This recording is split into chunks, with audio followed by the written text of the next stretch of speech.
The 16-17 playoffs belong to KD's Warriors. KD's the finals MVP. It's Steph's city. KD's the best player on the team. LeBron's probably still the best player in the league. 17-18, KD's still a healthy Warrior. He's still the finals MVP, and it's probably still LeBron's league. 18-19, injuries killed the Dubs three-peat bid. Toronto fans cheer until Drake knocks some sense into them. Raptors title, and Kawhi's probably the best player on the planet until we find out what's going to happen with KD's Achilles injury. 1920, Bedlam in the bubble. Oh, wait a second. A pasty Serbian man averages 24, 13, and 7 against Kawhi and PG's New Look Clippers. Jamal Murray is a very bad man. Nuggets win in 7. No dream LA Subway Series. Now that second-year Laker LeBron James has his running mate in AD. LeBron gets ring number 4. We are all witnesses. Put some respect on the king, etc. And it might be LeBron's league again. 2021, the coronation of Giannis, with a little help from Kyrie's ankle, Harden's hamstring, and if you ask AD, AD's groin. Which brings us to the 2021-22 playoffs. We were recording here on April 28th, 2022. Drew Semler, joined by my dear friend Max Klotz. How's it going? Glad to be here. We think we're going to be calling this the Pod Sham Pod, but who the hell knows? We just want an excuse to talk about basketball. The league is so full of talent. It's a lot of fun to watch. And our goal is to talk about what we think you want to hear, which is who are the guys right now? What does our top 10 look like? Donovan Mitchell looks a lot different now than he did a year ago. Trae Young just had a really rough series, losing against the Heat. And we are just obsessed with the way that this top list of guys continues to reshuffle year after year. So Max, I know you told me that you wrote down your 10. What does that top 10 list look like? Well, this whole kind of got its genesis where I was just really disagreeing with all these takes that Durant is just, because he got swept, been wiped out of the top 5. I feel like if you're probably the consensus number 1 player coming out of the playoffs last year, and honestly, probably the consensus number 1 player or top 2 at the very least going into this year's playoffs, I don't think you can lose that status just with a 4-game sweep. That being said, top 10 this year definitely looks a lot different from what my top 10 was last year. At the moment, I have a firm top tier of Giannis, who I think is number 1 without a doubt right now. And then I have Luka and Jokic at 2 and 3. And honestly, I think it's kind of crazy that Luka's already might be the second best player in the NBA, given that he's 23 years old. So if you want, I can stop there. I kind of have a little bit of a break until the next tier starts. I'm glad we disagree. I don't think that 1 year should knock KD down as many spots as I see a lot of people knocking him down. But how can we possibly have him above Tatum going into next year, for instance, when you look at the West Coast, comparable situation for Jokic on kind of an undermanned Nuggets team, where he gets 1 game against the Warriors, who seem to be the consensus pick. Devin Booker is playing tonight, but definitely a contender. Jokic gets them 1 game. It's a relatively competitive last couple games of a 5-game series. Jokic has MVP moments. He isn't silenced by the Warriors' elite defenders in the way that Kevin Durant was silenced by mostly Jason Tatum, a little bit of Smart, a little bit of Jaylen Brown. Can a guy who's in the very top tier get swept by what might be an all-time great defense in the Celtics? But like Stephen A has said continuously on ESPN, LeBron doesn't have that series. And when he does, it's 2011 against the Mavs, and he already made it to the finals, and we never let him hear the end of it anyway. How does KD get away with this series in your eyes? First of all, I think the body of work is so much that you can't just, I don't care. It can't be 4 games and then he's out of the top 5. And first of all, so it seems like you don't disagree much with my top 3 of Giannis, Luka, and Jokic. Yeah. Based on the fact that you skipped to my number 4. Oh, no, yeah. I ignored your top 3 for a reason. Yeah. I think Giannis, I was reluctant to give Giannis the top spot. He has earned it. Whether or not he's your MVP this year, I think that's his spot. 2, I think in my mind, Jokic has a little bit more playoff equity than Luka. And so I would probably have Jokic above Luka. I don't know if that order 2 and 3 really matters to you. I gave Luka the slight edge just because I feel like he's more scheme proof than Jokic is. Like, I don't think there's a team in the NBA where you can say that's a bad matchup for Luka, whereas I think there are some teams where you could say that's a bad matchup for Jokic. But going back to the question of how does he get the sweep off of his resume, I think we just have a tendency to knee-jerk react too much to playoff results. Like, I remember going back to the bubble when Milwaukee, I think they lost in 5 to Miami, but Giannis only played 3 of those games and they lost all 3, and many of them in kind of decisive fashion. And after that, it was like, oh, we have to take some big takeaway from this. Giannis must not be this worthy 2-time MVP that we thought he was. He must not. There were a lot of people putting him outside their top 5s. And honestly, that's probably the reason why he didn't get a lot of traction for MVP last year, even though he was just as good as any of his MVP seasons. And then look what he did. He went out and he was the best player in the world, except for KD, in last year's playoffs. And this year has probably been one of the 2 to 3 best players in the world in the regular season, is I think going to be the best player in the playoffs. So, and we did it also with LeBron, the 2019 season where he got hurt and he wasn't really himself. And then going into that next season, we were like, oh, is he even top 5? He might be kind of on the downward. And then he's the best player in the league again in 2020. So, guys have blips.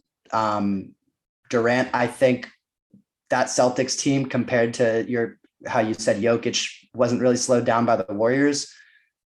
Jokic is there's no one on the Warriors who's really that great at guarding Jokic. There's not really anyone in the NBA who's very good at guarding Jokic, but with a guy like Durant, he's not going to physically overpower you. It's just a question of him kind of getting to his spots and getting shots off.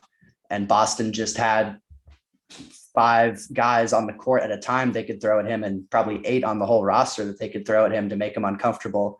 And really the rest of the supporting cast on the Nets just didn't do anything to relieve pressure from him. So I'm bumping him down from 1 because I think if you're the best player in the world, that shouldn't happen to you.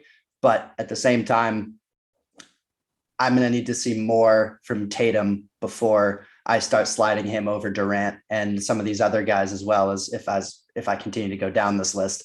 But for the moment, I'm keeping him at 4 just because I think on a per minute basis in the regular season, he was still one of the best players in the league.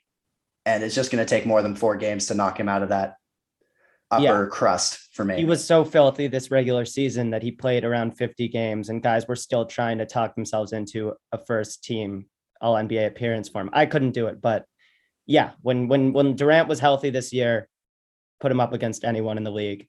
Full disclosure, I had the Nets over the Celtics in round 1 because I sort of thought the Nets are bound to run out of steam, but I can live with picking the 2 most skilled scorers in NBA history against an unbelievably effective regular season Boston team. I just couldn't shake my memory of Kevin Durant in last year's playoffs. That was the Kevin Durant. We were so upset with him for going to the Warriors because we wanted to know, what does it look like when Kevin Durant is playing against the Monstars and it's his team, it's his offense. And he was incredible he was the best player in that series. He was better than Giannis in the Bucks series last year. And, he played upwards of 40 minutes the last several games of this regular season. In hindsight, probably wasn't worth it for the Nets, but, they were very close to missing the play-in and they needed to ensure their spot there. The eye test is what really frightened me. His stats won't look too horrendous from this Celtics series. I don't have his shooting numbers in front of me, but they're forgivable. He looked old. We've never exalted him for his handle. There's a ceiling on a 7-footer's handle. He has an amazing handle for one of them, but it looked a little bit too easy to stop for who we know he is. He didn't look like himself. Jason Tatum is an amazing defender, but that doesn't matter against a top 10 player of all time version of Kevin Durant, which is what prime Kevin Durant is. So, my Nets fan friends, they can hate on Steve Nash for running a lot of isolation basketball, giving Kevin Durant the ball behind the arc and just kind of telling him to figure it out. I think that those defenses of KD are valid. It still looked scary. He's 33 years old, and he didn't have the magic in his game, his ability to shoot over anyone. You said yourself at the beginning of the Boston series that defense isn't usually too much of a factor with Kevin Durant. Does he have his touch tonight? Because he, as big as Jason Tatum is, he can shoot over Jason Tatum. Well, he got his shot blocked a couple of times, which was weird.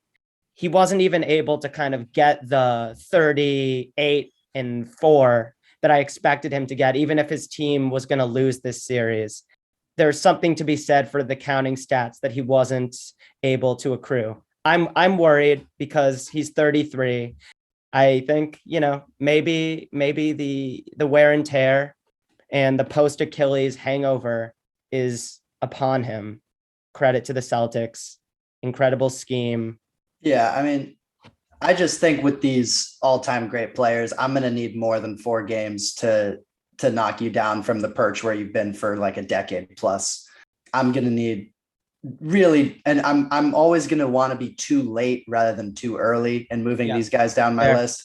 And there is still a lot of doubt in my mind, and it looks crazy to put Durant to me under some of these guys, which maybe that's just me hanging on to kind of basketball as I've known it and not being ready to move some of these guys up, but I'm just not ready to go there yet. I'm going to need to see another half season or honestly, I'm going to need to see another playoffs of Durant looking vulnerable to really move him down the list, because I'm sure he'll be incredible in the regular season again. But yeah, I kind of put Durant now in the Kawhi and LeBron category of they got to be somewhere on your list, or what are we doing? But I have them I'm on standby with those guys. Kawhi can come back next year and show me that he's Kawhi again, and he'll be in that top tier or very close to it. I can't have Durant in tier 1, and I can't have LeBron in tier 1. I do not. So, but to your point, Draymond Green was arguably the best defender in the league when he was healthy this year. His bread and butter isn't guarding guys like Nikola Jokic. It was a better matchup for Jokic than it was for Durant. The Celtics are one of the best equipped teams to slow down an incredibly skilled, physically imposing wing. And they could double with impunity because he was kicking to Bruce Brown, Nick Claxton missing his first 10 free throws of game, 4? Kyrie Irving, who they just kind of put Marcus Smart on, and after game 1 didn't make much of an impact on the series. Seth Curry on a bum ankle, Blake Griffin, these weren't guys who were striking fear into the heart of the defense. Quick side note, all you ingrates talking about how Draymond couldn't actually slow down Jokic and even Boogie to some extent, screw off. Okay. Draymond gives away exactly what the Warriors want him to give away. He, as a defensive center, he mitigates the most important things, and the Warriors will take the defensive series that Draymond just turned in against the Nuggets 10 out of 10 times. 100%. All right. Giannis, Luka, Jokic. Yep. Luka and Jokic interchangeable. Yep. Keep going. I have 2 slashes, which is not a full tier break, but a distinction from tier 1, Durant. And then I have tier break into a second tier, which I found impossible to order. At the moment, I have it as 5 Embiid, 6 Tatum, 7 Steph, 8 LeBron. But honestly, still putting Tatum above Steph before I see a couple more playoff rounds out of him also kind of feels crazy to me. In putting him above LeBron, it's kind of one of those things where if I want a full regular season in playoffs, I'd probably take Tatum. But if I just have a game 7 tonight that I need to win, I'm taking LeBron. I honestly might still be taking LeBron number 1 in that scenario, which is kind of crazy. But I was sort of approaching this as sort of a balance between one game and totality of a season. So yeah, I mean, I'll make my sort of final list before next year starts. So there's going to be a lot of jockeying, I think, in this between what happens with if the Sixers blow this series against the Raptors, if the Steph leads the Warriors to a title and is back to shooting 43% from 3 for the whole playoffs, if it turns out the Nets just weren't very good, and the Bucks somehow beat the Celtics next round, coming up later. And so there's going to be a lot of jockeying there. It's a little hard to know what to do with Embiid because you just have to factor in he's going to have some debilitating injury at some point, and you hope it's to his upper body non-shooting hand, like if it's going to happen. But right now we've got upper body shooting hand. Yes. So that's half of it, because at least he could still move and play defense, but he does look like he's jamming his thumb every time he catches it. What do you think of that? 5 Embiid, 6 Tatum, 7 Steph, 8 LeBron. 5 Embiid, 6 Tatum, 7 Steph, 8 LeBron. The Embiid one is tough. I had Embiid at 8, and then I moved him up to 5. Yeah. I was like, this feels crazy. and it's also, this is a very sort of skitzed out activity to do in the midst of the playoffs. Yeah. Because I remember I don't know if I'd call them high moments or low moments at the end of 1920, where Jimmy Butler was in my top 5. Yes. But it really depends. Is our question tonight or in the playoff vacuum where everyone is healthy? Steph is a hard one for me. Yeah. Steph, depending on the night, can be anywhere between 4 and 12 on this list. Honestly, 2 and 12. 2 and 12. Last night, game 5, the last game of the Nuggets series, his efficiency numbers just will never do him justice. At least the raw, field goals made for field goals attempted. He reminds me a lot of sort of the Tears of a Clown kid in the friend group who, people love to say that kid won't shut up when we're hanging out, but when he leaves the room, it gets a little quiet. I think of some of Steph's shots in that way. Someone has to take these shots. They're playing Draymond and GP2 at the same time, and spacing isn't ideal. And someone has to be taking tough jumpers, and tough jumpers from Steph and Curry are historically a great place to settle. It's really easy to get seduced by the two-way thing, and recency bias would tell you that Jason Tatum belongs above Steph for the simple reason that he can mitigate the other team's apex predator, as Zach Lowe likes to call them. How much is it going to take for you? How much do you need to see from Tatum? Because if the Tatum we've seen so far in the playoffs we get for another round or two, he's going to be above Embiid for me. Yeah. And that's partly because of the way I've seen the Raptors attack Embiid without much fear. I still believe in my heart of hearts that Embiid is a better defender than Nikola Jokic, but the gap does seem to shrink as the months roll on. Embiid's offense is spectacular. Tatum is a stronger two-way player right now. Yes. Yeah. So how much Tatum do you need to see before he is really getting into that top 7 and you feel good about it? If they roll through the Bucks in pretty similar fashion to the way they rolled through the Nets, because part of what I'm baking in here is I just think that they matched up really well with the Nets, and I don't think the Nets were like a super strong team. I picked the Celtics in 7 before the series, but as the series wore on, it became clear that they just could take away everything the Nets wanted to do, really, and get absolutely whatever they wanted against the Nets D. So if they roll through the Bucks in similar fashion, then I think, regardless of what happens against presumably the Heat, Tatum's gonna be probably up in that top 6 or 7 pretty firmly for me. Top 6, let's say. But that's probably what I need to see. I need to see a run to the Eastern Conference Finals where he's looking like the guy he looked like in that Brooklyn series. Yeah. Giannis at age 27 or however old he is now is not getting swept by the Celtics. No. And this year, it's going to be a great series. I'm leaning toward the Celtics need to win this series for Jason Tatum to be like a consensus top 5 guy. It's hard to imagine another scenario, obviously, case by case. Yeah. I can see the Celtics switchable, athletic, large defense, especially with Robert Williams getting healthier and the rim protection being even more solid than it was against Brooklyn. I can see Giannis running into some walls, and there are no walls that Giannis can't break through.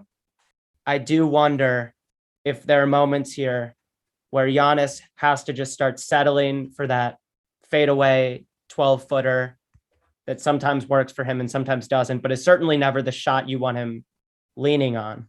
Yeah. Well, I certainly have a lot of thoughts on how the Bucks and Celtics match up. I don't know if you want to get into that now or if Let's you do want it. Let's do it. All right. So obviously I was feeling a lot better before I found out Middleton's going to be out from 4 to 6 weeks instead of 2 to 3, because I was really banking on a grade 1 MCL, not a grade 2. And by the way, one of the things I love about the Celtics there and the whole Celtics culture that they have going right now is I know that Tatum, Brown, and Smart are sad when they see that Chris Middleton is out for that series. I know that they want all the smoke from Milwaukee. Everyone loses with Chris Middleton out, but sorry, go on. Yeah. So I initially had Bucks in 6 with a healthy Middleton before the playoffs started. Once I saw what the Celtics did to the Nets, I amended that to Bucks in 7. And now my head is obviously saying it's looking more like Celtics in 5 or 6, because I do think Middleton is that important. Yeah, they don't have enough guys who can create their own shot without him against the Celtics defense. But I do think they will actually be able to slow down Boston. These games will be pretty like tight defensive battles as opposed to what Brooklyn was doing. And I don't think Tatum, well, they won't have Tatum really on Giannis. I think that'll be a job for the Williamses and Horford and Tice. Tice is going to take probably 5 charges a game, or try to take 5 charges a game. Marcus Smart will be flying in from the weak side, just like going right at Giannis's knees with these charges. That was basically the Bulls' strategy last night in game 5, was let's try to foul Giannis out on charges. They took so many, and he had a lot of offensive fouls in that Bulls series. So that is something to watch. So yeah, schematically, I have some thoughts on how the Bucks might look to attack Boston. I want the Bucks to win because I love Giannis and I'm pretty anti-Celtics, but I'm just gonna, keep that to myself. Yeah, the New England sports mafia this could become really hard for us. I mean, the glory that they just experienced in that sort of 10 days of dominance over the Nets was a preview of just how dark things can get for us if we have to listen to another few weeks of Simmons celebration. Bill, not Ben, by the way, listeners. Yes. So it's going to be a really interesting series. I'm very curious to see what lineup the Bucks go with. If they keep this lineup they've been rolling with from the Bulls series of the kind of 3 big look with Giannis, Portis, and Lopez out there. I think they'll probably start with that because that gives them probably their most shooting, and then B, Boston runs a 2 big lineup as well. So like Tice isn't going to be taking advantage of Portis on the offensive end, or Lopez. Honestly, I'd probably put Portis on Horford and Lopez on Tice so that Lopez can hang out closer to the rim more. That's going to be interesting to see what lineup they use. And they absolutely are going to need Jrue Holiday to not have that 6 for 16, 4 for 15, 7 for 20 type games. And no Middleton means a couple more possessions a game that Jrue doesn't get that incredibly favorable. Like he gets to back down Peyton Pritchard, gets a really nice leaner 7-foot step away. There are more opportunities now for the Celtics to throw Smart at Jrue. And we've seen time and time again that Jrue Holiday is super comfortable being the 3rd scorer for this Bucks team. Yes. But when they ask him to take 20 shots in a game, the efficiency tends to wane. Yeah. And obviously he is going to be going 100 miles per hour on defense as long as this series lives. Yeah. Any way that you can remove just a little bit of offensive burden from him, the offense seems to benefit. Yeah. So I think Lopez is going to need to have a big series on offense. When Giannis went down against the Hawks last year, Lopez was huge in pushing them over the edge into the finals. I think he's going to have to do something similar in this series with Middleton down and kind of rediscover his 20-point scorer ways. I think Bobby Portis is going to, all the role players are going to have to step up scoring, but I think Lopez in particular. And then defensively, I'm really curious to see how the Bucks match up with the Celtics. They sometimes put Jrue just on the best perimeter option, but it seems like they almost do the Patriots style where they put their shutdown corner on the number 2 weapon to just take that guy out, and then we'll just use team concepts to try to contain number 1. So the Bucks did this in the finals last year where they started with Drew on Booker for the first couple games primarily, and CP just kind of went off, and he was kind of the straw that stirred the drink for that Suns offense. But then because Booker kind of just gets his stuff on his own, whereas CP sets stuff up for everyone. Book, is perfectly comfortable in a one-man kitchen. Yeah, and they changed that as the series went on, putting Holiday more on Chris Paul than they had at the beginning, and kind of taking that out and letting the rest of the team deal with Booker. So I think they might do something similar here where they put Holiday on Brown and just try to take away the Celtics' second option, particularly because Holiday doesn't match up super well with Tatum just because of physical limitations. And then run through Wes Matthews. It really sucks they don't have PJ Tucker at this point, because Tucker would be a great person to throw at Tatum. I think they'll throw some Wes Matthews at him. Giannis will probably get some shots on him, although I think they'll probably like putting Giannis on either Smart or Tice and having him kind of roam around more. Baskets just like the Celtics will maybe even try to get some minutes where Robert Williams isn't guarding Giannis, so that Robert Williams can be in sort of his, I'm with the corner shooter, but I'm the strong safety ready to defend the rim at a moment's notice. The paint is going to be clogged in this series. There's going to be a lot of bodies in the paint, which is going to be interesting. And for that reason also, I think that Giannis has to be used as a roller and posting up, catching the ball close to the basket, because if they just let him try to take it from the top of the key, those driving lanes aren't going to be there. And I think it could look a lot like that Miami series from the bubble, where he was just kind of driving into 3 guys and without really a plan. So hopefully they get him in those spots where a little bit more conducive to him being able to physically overpower the defense and get to his points in a way that Durant wasn't able to. That's how I think the Bucks can win. Now that they don't have Middleton, I'm no longer picking them to win, though I'll be rooting for that outcome. I do think it'll be a good series still, even with Middleton out, because just these defenses are both so good. And it'll be interesting to see how Tatum handles the matchup with Giannis. I'm not sure how much the two of them are going to guard each other, but and we could get into one of those annoying Twitter situations where the Celtics take the lead in this series just because they have a stark talent advantage. And suddenly people are complaining that Giannis isn't guarding Tatum, when really, that just might not be the most effective strategy for Milwaukee. Milwaukee, by the way, who historically adheres to the, we're going to get back on defense, not try to crash the offensive boards too vociferously. I don't know if it's worth maybe reconsidering that philosophy just a bit. I think they should. Against a Celtics team that just has 5 dogs that crash the boards, and they're such a great rebounding team. The Bucks are going to need to look for small wins in the margins like that. But as we've alluded to, it just seems like a lot to ask of guys like Brooke, Grayson Allen. They just probably won't have the juice to hang against this high octane 2-way Celtics attack. Yeah. Well, the Bucks are going to need to manufacture extra possessions somehow. So, because I don't think if you give the Celtics and the Bucks the exact same amount of possessions, I think the Celtics probably win that battle. But the Bucks are going to have to find their way, whether that's through offensive rebounds, limiting their turnovers and forcing Boston turnovers.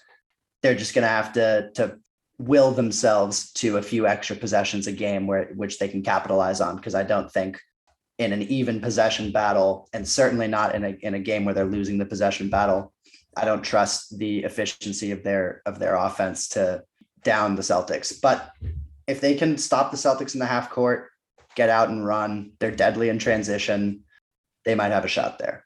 All right. A hypothetical Grizzlies-Warriors series. Grizzlies-Wolves, the series is not over. The Grizzlies are up 1-0 in the 3-game series, as Ja put it. My guess is that the Grizzlies will close it out in 6 or 7. I believe that the Grizzlies match up better just in terms of raw strengths and weaknesses with the Warriors than they do the Wolves. The Warriors do what they do much better than Minnesota does what they do. What are your thoughts on a Memphis Golden State matchup? So I actually had the pleasure of going to the first regular season matchup between the Warriors and Grizzlies, which went to overtime. And the Grizzlies won. It was one of the few home losses the Warriors had this year, I think, at least before Steph got hurt. And It was a loud home loss. yes, it was. I do think that there's certain things about this Timberwolves team that pose problems for the Grizzlies where they don't really have the athleticism advantage. There's kind of the Adams issue where they can't play him against Towns, but I don't think Adams will really be able to play against Golden State either, just because I don't think he can hold up against their constant motion and having him guard Draymond or Wiggins. It just doesn't seem like a great idea. So I think you're probably going to continue to see a lot of Jaren at the 5, a lot of Clark, some Tillman. Tillman actually played really well against the Warriors in the play-in game last year, I remember. So maybe he'll reach back into that a little bit. I would certainly still pick the Warriors in the series. Just schematically, they'll be able to scheme up ways to make sure Ja doesn't go off too well against them, even though they don't have great individual defenders against him. I think he'll probably see some Wiggins. He'll probably see some GP2. I think Gary Payton's going to have a big series.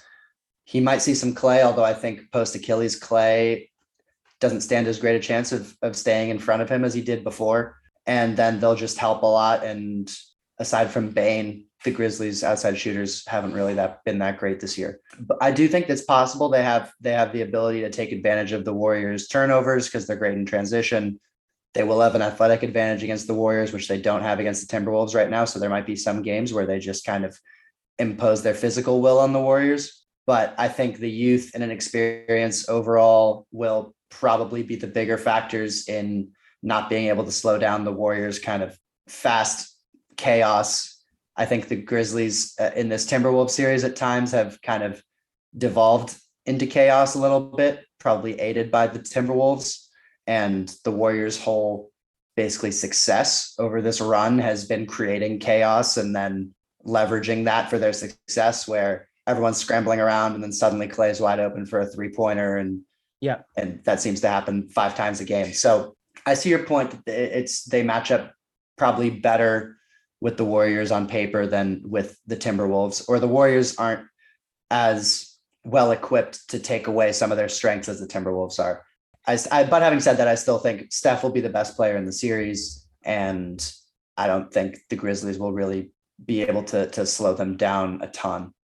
Attacking Steph and Clay will be less burdensome for Ja than so many minutes of Patrick Beverley clapping, telling you you're too small, which, by the way, I was saying this to you before. We've had so many too smalls in the Wolves-Grizzlies series that I'm just so ready for a little guy like Jalen Brunson to freeze Rudy Gobert in the paint with a pump fake, bank a floater, and hit Rudy with a too big. Just do like a lumbering down the court. Yeah.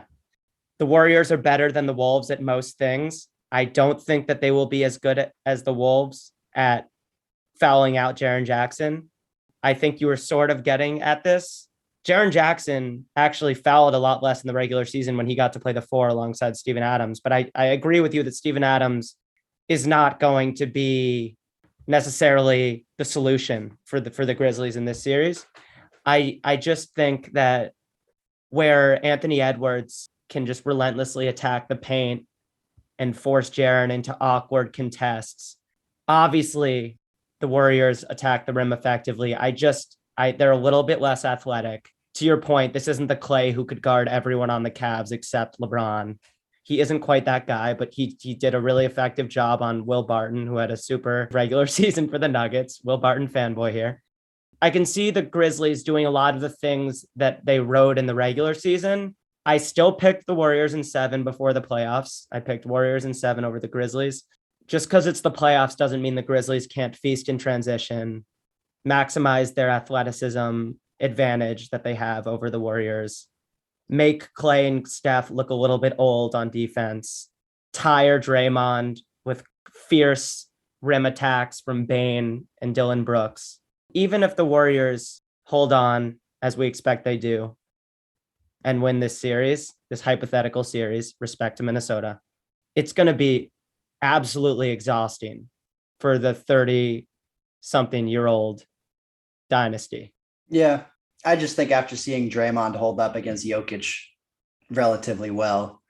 I'm not going to doubt his ability to hold up against the Grizzlies, Yes. where he's going to be primarily in a help role Yeah. and not really having to deal with any individual matchup. So, And we've also just seen a lot of moments in this Wolves Grizzlies matchup where Ja or Bane, they get the switch onto Cat and their eyes just light up. You get yeah, the switch onto Draymond, and it's going to be a not so fun 6 seconds, even if you're able to get a good look. That's where Draymond does his best work. yeah. If I'm playing the Warriors, I don't want to get switched onto Draymond. I'd rather, if I'm being guarded by basically anyone else in that starting lineup except for Wiggins, or even including Wiggins, maybe, I don't think I'd rather go against Draymond than any of them. Like if I've got Steph on me, I'd rather go against Steph. If I've got Clay, I'd probably rather go against Clay. And Poole became a bit of an issue for them. I saw Kerr lose a lot of faith in Poole defensively the last couple of games of that Nuggets series. Yeah. The Nuggets, certainly Malone pinpointed Poole as one of the first guys they wanted to go after.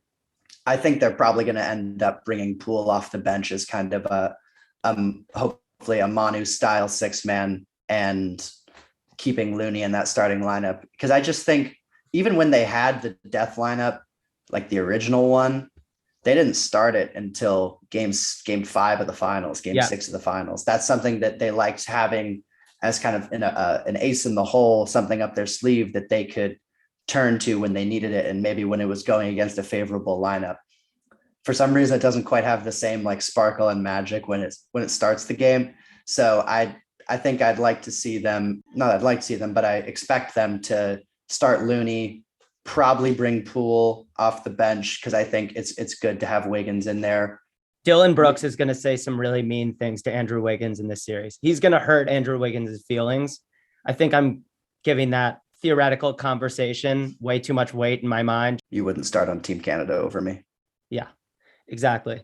But yeah, we're on the same page with that series. We're both taking the Warriors. Last thing I want to say as we close out this first episode is I was watching last night, game 5, as the Warriors put away the Murray-less Denver Nuggets, thinking that we are so blessed to have these physically imposing NBA superstars feasting on slow motion, fluffy 5-footers. Right now, both Luka and Jokic can rely on that weird sort of get into your body, anchor the defender to the ground, old man shots near the basket. I don't know whether to call them floaters, because if they are floaters, then I would say those two, Jokic and Doncic, have by far the best floater in the NBA. But like I don't even know if it counts as a floater. It's like its own little type of shot. It's like a drop shot or something. They're weird sort of NBA 2K animations that never seem to go in the metaverse, but apparently they go in the world we live in. The league has never been this deep. I don't care what my dad says. Max, thank you for joining me. I hope we can keep doing this. This was a lot of fun. Mm-hmm. This has been the Pod Sham Pod. Pod Sham Pod. Pray for Joel Embiid and the rights to Ricky Sanchez. That's all from us. Peace. See ya.